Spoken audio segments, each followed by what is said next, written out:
Praise God. Mulong ka na konti. Mataas ka. Amen. Hallelujah. Good morning. Good morning po sa lahat. Salamin mo, salamin mo. Nagpinagkano sa ilaw yan. Good morning po sa lahat ng ating mga taga-subaybay. Sandali lang po Ano yung aking pampagwapo.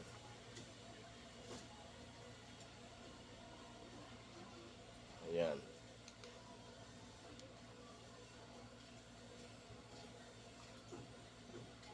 Okay, to God be the glory. Purihin po ang Diyos sa umagang ito. Ngayon po ay November 21, 2023 and welcome po muli sa ating programa Good Morning Philippines. Tayo po ay mag-share ng Word of God.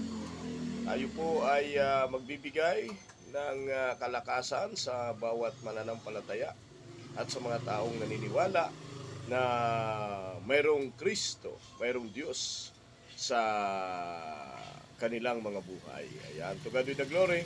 And before, tayo muna ay magpatugtog ng ating pampabuenas.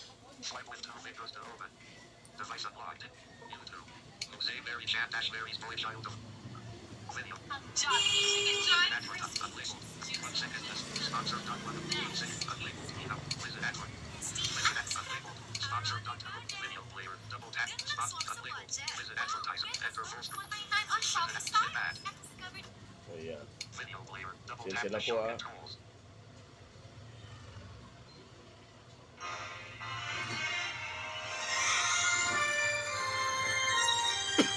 Merry Christmas!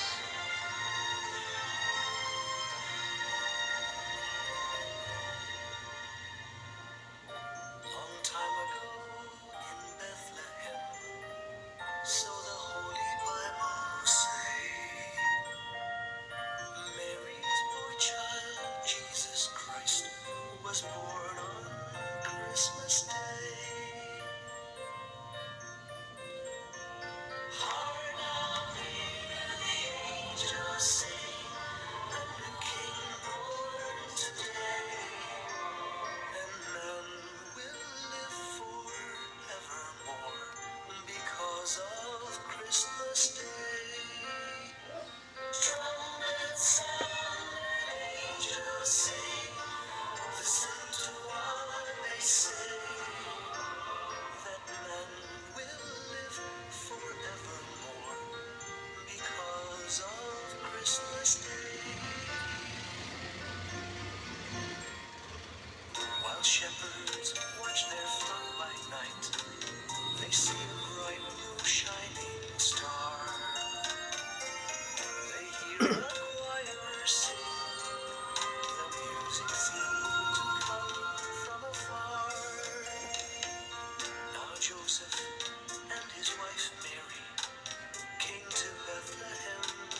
Alright.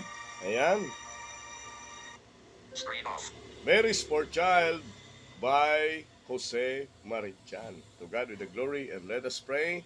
Father, we thank you, Lord, this morning. Salamat po, Panginoon, sa umagang ito na ikaw po ang aming pong maitaas. Ikaw po ang aming pong maiparangalan. Lord, salamat sa mga biyaya na aming pong natatamasa. Salamat po sa mga kalakasan na aming pong natatamasa sa bawat araw. Panginoon, salamat po sa panibagong araw na ito ng aming pong buhay at anuman po ang aming gagawin sa paghapon, ito po ay pinagkakatiwala po namin sa iyo. Father God, humihingi po kami ng kapatawaran, anuman po ang aming pong mga nagawa na hindi kalugod-lugod sa iyo. Patawarin mo po kami at patuloy mo pong linisin ang aming pong mga puso sa aming pong pagkakamali, sa kaisipan, sa aming kapwa, anuman pong bagay na nagawa po namin hindi kalugod-lugod sa iyo. Father, salamat po Panginoon. Ito po ang aming samot dalangin sa pangalan ni Jesus na aming tagapagligtas. Amen and Amen. To God with the glory, purihin po ang Panginoon at salamat sa Diyos. Ayan, salamat po sa Panginoon sapagkat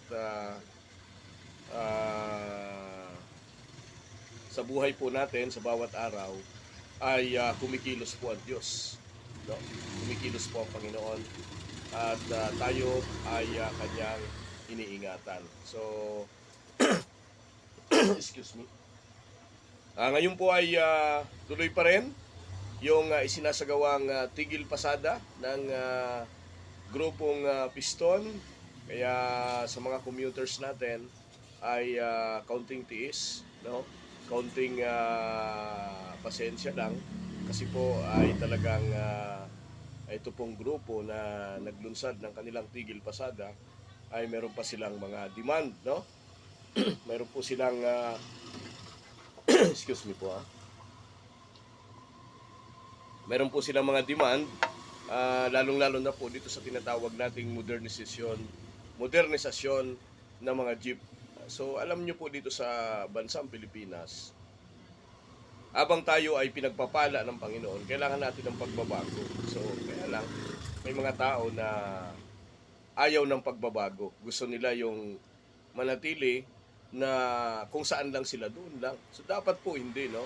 Dapat po mayroong tinatawag na pagbabago, no? Kaya yung isinusulong na modernisasyon, ito po ay isang uri ng pagbabago na kung saan po ay pinakikita ng ating pong bansang Pilipinas ay pinagpapala, no? So bakit kaya, no?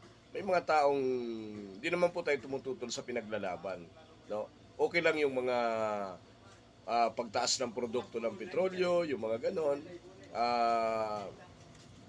yung mga increase sa pamasahe, kasi ganon po talaga mahal yung gasolina, no? Pero po yung tinatawag na modernisasyon, ito po yung isang uri ng pagbabago na dapat makita po sa bansa natin na tayo po ay nagpo-prosper. Tayo po ay ang Diyos sa buhay natin ay nagmamanifest, no? Ang Pilipinas ay yumayaman. Yun po yung tunay na pagbabago. Kaya lang, nakakalungkot kasi may mga tao na ayaw ng pagbabago. Ang gusto palagi ay pakikipaglaban, no? Alam nyo po ay kung lagi tayong makikipaglaban ay wala pong mapapala. So hindi ho tayo uunlad talaga, no? Kahit ano po ang gawing reforma ng ating pong gobyerno, ay hindi po talaga tayo magkakaroon ng pagbabago because marami pong mga tinatawag na mga aktivista o mga salungat, no? Ayaw po subukan yung pagbabago. But anyway, no? Mayroon naman pong mga libreng sakay ang ating pong gobyerno, no? Yung ating pong mga lokalidad like MMDA, meron naman po silang pinapatupad na libreng sakay sa mga commuters, no? Malamang wala pa rin pasok. Online class pa rin yung karamihan sa mga eskwelahan dahil po dito sa isinasagawang tigil pasada ng Piston. May good news, oh. Ito pong gasolina ay bumaba sa ngayon, no? Ito po yung good news, no? Kaya lang, ang bad news dito, ito ay tinatawag na taas-baba. Dapat tuloy-tuloy na yung pagbaba ng presyo ng gasolina para tayong lahat ay makapagbenepisyo na, mga kapatid. Ayan. So, ang programang ito ay atid sa inyo ng P-Joyce Massage, tanggal ng back pain, headache, muscle pain, at iba pang sakit sa kasuan. Ito po ay matatagpuan sa 4th floor ng Farmers Plaza, Cubao. Yan, kaya enjoy nyo na po ang relaxation. No? At 2nd floor ng Alimol, Cubao. Ito po ay sa may tapat ng Eyelash Tronic, 2nd floor, kung kayo po ay manggagaling sa Jollibee. 2nd floor ng Alimol, Cubao at 4th floor ng Farmers Plaza. So mamaya pong 11 o'clock, kami mag-o-open. Ayan. P-Joyce Massage and Reflexology at your service. Siyempre po, mas mainam gamitin ang Pauliniment. Pauliniment, ito po ay garantisado, sigurado. Ito po ay mabibili sa lahat ng Mercury Drugstore at Watson nationwide. Ayan. Yan pang inaantay nyo, bili na ng Pauliniment. Ayan. Siyempre po, ang DGC Laundry Shop, kasama natin si Mami Glo, at Barangay 138 Captain Joe Apartment, Pasay City, Cabrera. Marami ba nagpapalaba, may? Ha? Marami, no? O, yan. DGC Laundry Shop, open ng 8 a.m. to 6 p.m. Monday to Saturday. Pagkaaraw ng Linggo, 1 p.m. to 6 p.m. Siyempre, sumasamba pa si Mami Glo. Inuuna niya si Lord. Ayan. Ilang days na lang ay Pasko na. Ayan, kaya dapat maging merry ang ating Christmas. So marami na po yung mga dagsa na po yung mga pamilihan like itong Divisoria, Baclaran, iba pa pong mga shopping mall. At makita na po natin yung mga kumukuti-kutitap, kumikislap-kislap na mga pampailaw. Ayan, at yung iba naman ay namimili na po ng kanilang mga pangregalo, pang Noche Buena, lalo na yung mga pang-exchange gift, no? At in-anticipate po natin yung heavy traffic sa kalsada dahil po dito sa volume ng mga mamimili. So panawagan natin sa mga taxi, no? Ito ngayon, no? Ito yung dapat bantayan po ng pamahalaan natin. Ito po yung mga taxi na namimili ng pasahero. Ayan. Pero pag walang pasahero, panay naman ang antay, no? Panawagan po natin yan sa mga taxi driver na wag pong mamili ng mga pasahero. Ayan. So, at syempre po, paalala natin ay ingat po tayo. Check namin kung nawala yung ating video. Yan. So, ingat po tayo sa mga mandurukot. Yan po palagi nating ingatan, yung mga mandurukot. Ayan, kasi marami po ang makikipagsiksikan, hindi para mamili, kung hindi para manghablot ng wallet. Ayan, manghablot ng wallet, mga cellphone, lalo na po yung tatanggap ng 13-month pay, tatanggap ng kanilang mga bonus. Muli po, paalala ng Department of Labor and Employment, ulit-ulitin po natin ito, na ito pong mga employee, maliit man o malaking kumpanya, ay obligadong magbigay ng kanilang 13-month pay. Ayan, ulitin po natin ito, araw-arawin natin ito para hindi makalimutan ng mga employee. Kayo po ay obligadong magbigay ayon po sa batas ng Labor Code.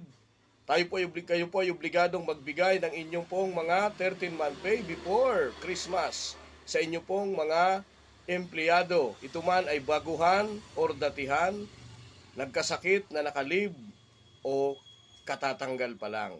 So kayo po ay mapapatawan ng karampatang kaso kapag kayo po ay lumabag sa batas ng DOLE at may nag-complain ng mga empleyado. So kayo naman mga empleyado, huwag kayo matakot mag-complain kung totoo na kayo ay hindi binigyan ng 13-month pay. Ayan, so palagi natin ipapaalala. Kaya mga employee, alam na inyo pong obligasyon sa inyong mga employee. Ayan. So like exchange gift, ano na ba ang hinanda mo? Exchange gift, pangregalo. Pangregalo sa kay kumari, kay kumpare, ninong at ninang, kamag-anak, kay ate, kay kuya. Malamang, mayroon ka ng mga pangregalo. At siyempre paalala natin na huwag tayong maging maramot sa panahon ng pagbibigayan. Huwag tayong maging nakurmut, sabi ng Ilocano, sa panahon ng pagbibigayan. So tayo po ay ipadama natin, no? Ipadama natin ang diwa ng Kapaskuhan. Sapagkat ang Pasko, pag sinabing Pasko, ito po ay ang birthday ng ating Panginoong Hesus. So nagre-regalo tayo, nagbibigay tayo ng ating regalo dahil mahal natin si Jesus. Binibigyan natin ng parangal si Lord. Binibigyan, wala kang panregalo, sabihin mo lang, kapatid, mahal ka ng Panginoon. Kapatid, ay love ka ni Lord. Yun lang, ipag-pray mo. Pero kung mayroon ka namang pambibigay, hindi lang puro pray. Bigyan mo naman yung nangangailangan. Ayan. So yun po So mamaya i-announce natin yung ating GCash number sa mga gustong magbigay ng love gift. Ayan. So purihin ang Panginoon. And ang panahon po ng Kapasko, pag sinabi pong Pasko, pag sinabing Christmas, ay hindi lang dahil sa wala kang pera. No? Kahit wala kang pera, darating at darating ang Pasko. But ang Pasko po, hindi lang para sa mga may pera. Ang Pasko, ito po ay pag-ibig ni Jesus. Christmas, ibig sabihin, inaalala natin ang kapanganakan ng ating pong Panginoon. Christmas, kasi po, isinilang ang tagapagligtas. Ayan, to God be the glory. Tawagin ko na si Mami Glo para sa ating word ngayong umaga. Ayan. John. John, chapter 15, verse 5 to 7. John 15, verse 5 to 7. Okay. Ako ang puno ng ubas, at kayo ang mga sanga.